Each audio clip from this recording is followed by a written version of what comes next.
जेडबलई means खराब हो गया है क्या, या नंबर कम आए हैं, तो परेशान होने की जरूरत नहीं है। एक दिन का दुख तो बनता है। देखो उसके बाद अब हम करें क्या, क्या स्ट्रेटेजी बनाएं, उसके बारे में मैं आपको आज बताने वाला हूं। आपको करना क्या चाहिए, आपको ये जो समय अभी आपके पास 20 फरवरी तक का है, आप इस समय को पहले अच्छे से यूज करें।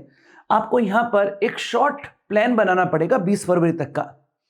अगर हम अभी आपसे कहें कि आप क्लास 11 के चैप्टर्स को रिवीजन शुरू कर दीजिए तो बात नहीं बन पाएगी, क्योंकि आपका मन नहीं लगेगा, क्योंकि भी कुछ ही दिन बाद तो हमारे बोर्ड के एग्जाम्स भी। तो सबसे अच्छा रहेगा कि हम एक पैरेलल प्लान बनाएं, ऐसा प्लान बनाएं जिसमें तैयारी जेईई मेंस की और बोर्ड की दोनों तैयारियां एक साथ हो जाएं।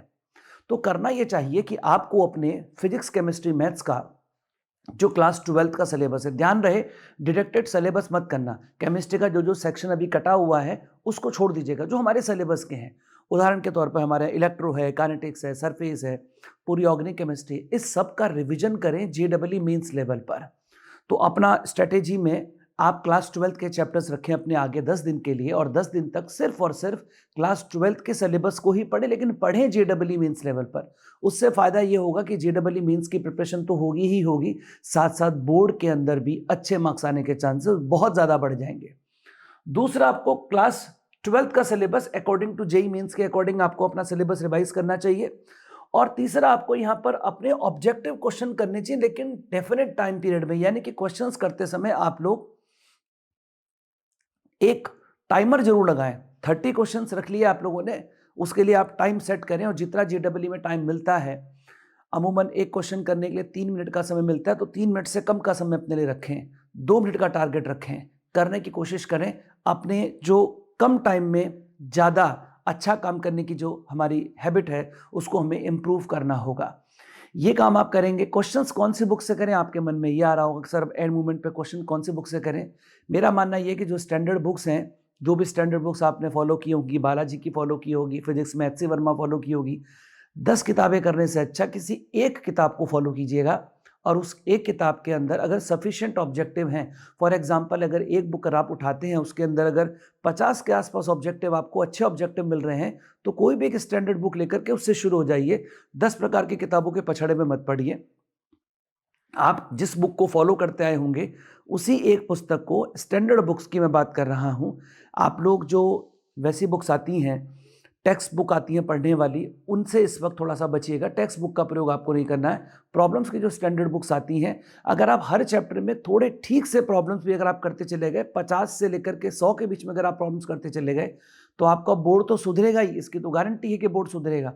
साथ ही साथ आपके जेईई मेंस में भी अच्छे रैंक आने के चांसेस बढ़ जाएंगे। आप अब यहाँ पर टाइम पीरियड लगा करके क्वेश्चंस करने की आदत जरूर डालिए, क्योंकि हम लोग क्या काम करते हैं, क्वेश्चंस करने लगते हैं, एक क्वेश्चन पे 5 मिनट 10 मिनट लग गया, इस बात का हमने ध्यान नहीं दिया। जब हम चैप्टर शुरू में पढ़ रहे होते हैं तो शुरुआत में तो संभव है कि हमें समय लग जाए, लेकिन अब तो हमने चैप्टर सीख लिया है, कई बार टेस्ट दे चुके हैं, अलग अलग प्लेटफॉर्म पे टेस्ट दे चुके हैं, स्कूल के एग्जाम में टेस्ट दे चुके हैं, हाफ ईयरली दे चुके हैं, प्री बोर्ड दे चुके हैं, सब कुछ तो हम दे चुके हैं। अब हमें इसमें इतना समय नहीं लगना चाहिए। तो अपनी इस कमी के ऊपर आप स्पेशली काम करिए, बहुत ज़्यादा काम करिए इस कमी को ठीक करने के लिए। जब आप 20 फरवरी के बाद जब आप आगे चलेंगे, तो उसके बाद आपके अब स्कूल एग्जामिनेशन चलेंगे, बोर्ड के एग्जाम्स चलेंगे, उनको आप अच्छे से दीजिए, क्योंकि वो भी ज़रूरी है। लगभग 18 मार्च तक आते आते पेपर लगभग फिनिश हो जाएंगे। किसी के 18 को खत्म है, किसी के 14 को खत्म है, किसी के 16 को खत्म है, किसी के 20 को खत्म है, क्योंकि अलग अलग टाइम पे सबके पेपर खत्म हो रहे हैं। तो 18 के बाद अगला जो सीएस का पेपर आ रहा है, उसमें बहुत समय है सीएस के पेपर के लिए। तो अगर आपके साथ भी ऐसा है, ठीक है, आप पे सीएस नहीं, कोई दूसरा होगा सब्जेक्ट, इकोनॉमिक्स ले रखा हो, कुछ और ले रखा होगा, तो अगर ऐसा बन रहा है कि आपका पेपर है, उसके बाद एक पेपर के बाद फिर 10 दिन की छुट्टी मिल रही है, तो उस पेपर की प्रिपरेशन भी करें। ऐसा ना करें कि अगले 10 दिन तक आप कुछ उस पेपर की तैयारी ना करें, बिल्कुल करिए। 5 से 6 घंटे उसके लिए रख दीजिए, लेकिन जो बाद की 6 घंटे बचते हैं, 7 घंटे बचते हैं आपके पास, उन घंटों के अंदर आप लोग अब अपने क्लास 12 और क्लास 11 के सिलेबस को रिवाइज करना है। लेकिन किस तरीके से करना, वो मैं आपको बता रहा हूँ। सबसे पहले आपको करना चाहिए, जो क्लास 12 का ये 12th लिखा है, क्लास 12 का जो आपका डिडक्टेड सिलेबस है, पहले उसे करिए। जो चीज़ें क्लास 12 में इस बार हटा दी गई थी, फॉर एग्जाम्पल पी ब्लॉक हटा दिया गया था आप लोगों के यहाँ से, मैं केमिस्ट्री का बता रहा हूँ, पी ब्लॉक हटा दिया गया था आपके यहाँ से। सरफेस कितना इंपॉर्टेंट चैप्टर है ये हटा दिया गया था, पॉलीमर हटा दिया गया था।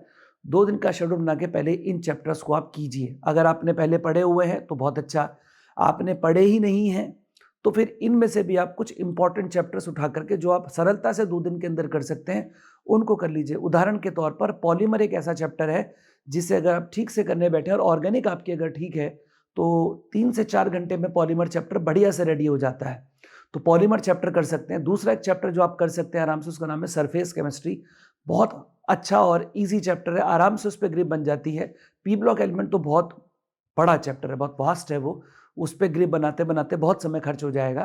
पी ब्लॉक को आप एक बार को छोड़ सकते हैं, लेकिन जो बाकी डिडक्टिव सिलेबस वो सारा पढ़ सकते हैं। पॉलीमर पढ़ सकते हैं, सरफेस पढ़ सकते हैं और बाद में मेटलर्जी भी आप उसमें तैयार कर सकते हैं। ये चीज़ें तैयार कर लीजिए। फिजिक्स मैथ्स में भी अगर कुछ छोटे छोटे 2-3 टॉपिक छूटे हुए तो वो तैयार कर लीजिए। तो 2 दिन का लगभग आप समय बनाइए इनको पूरा करने के लिए और विद इन 2 डेज आप इनको पूरा कर दीजिए।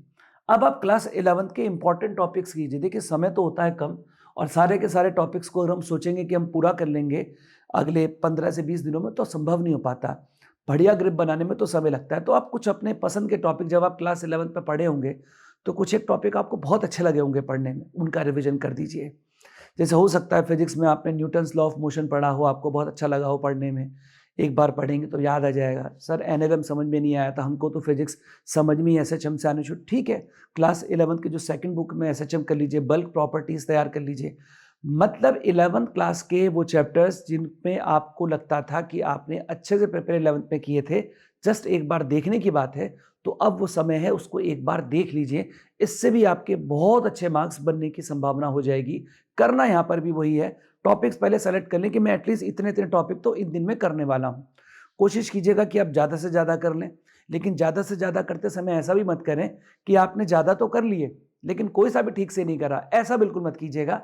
हिसाब किताब ऐसा बनाइएगा कि आप टॉपिक्स तो करें लेकिन मजबूती के साथ टॉपिक्स करें। यहाँ पर भी वही करना है, क्लास 11 के इंपॉर्टेंट टॉपिक्स करने के साथ साथ ऑब्जेक्टिव जरूर परफॉर्म करने डेफिनेट टाइम पीरियड में। एक लिमिटेड टाइम पीरियड में आप डेफिनेट एक टाइम सेट कर लीजिए कि मैं 20 मिनट के अंदर इतने क्वेश्चंस करने वाला हूँ या आधे घंटे के अंदर इतने क्वेश्चंस करने वाला हूँ। स्टैंडर्ड बुक उठाइए, स्टैंडर्ड बुक जो सब जगह यूज़ होती हैं मैंने आपको बता दिया है। फिजिक्स के अंदर एच सी वर्मा यूज़ होती है, मैथमेटिक्स वगैरह के अंदर बालाजी पब्लिकेशन यूज़ होता है, केमिस्ट्री के अंदर बालाजी पब्लिकेशन में एन अवस्थी ये सब यूज़ होता है। कोई सी एक स्टैंडर्ड बुक उठा करके उसके क्वेश्चन अब आप करने शुरू कर दीजिए। 50 से 60 क्वेश्चन हर टॉपिक पे करेंगे तो बहुत फ़ायदा आपको होगा। कोशिश कीजिएगा कि ये वाला आपका अटैम्प्ट बहुत शानदार जाए, क्योंकि इस अटैम्प्ट में जैसे आप भरे बैठे हैं कि पहला ठीक नहीं हुआ, अब की बार पूरे जोश के साथ देंगे, ऐसा ही बाकी स्टूडेंट्स भी करेंगे। थोड़ी सी फाइट यहाँ पर टाइट हो जाती है, क्योंकि सब लोग जिन जिन के फोकस हटे हुए थे उसमें से काफ़ी सारे लोग बाग अपना फोकस अब एक तरफ लगा करके बहुत स्ट्रॉन्ग फाइट देते हैं। तो ऐसा नहीं है कि आप जीत नहीं सकते हैं, आप यकीनन जीत सकते हैं। अगर आप अच्छी स्ट्रैटेजी के साथ जाएंगे तो मुझे पूरी उम्मीद है कि आप इस बार जेईई मेंस अच्छे से क्रैक ज़रूर कर लेंगे। मेरे आप लोगों को ढेर सारी शुभकामनाएं। नमस्कार।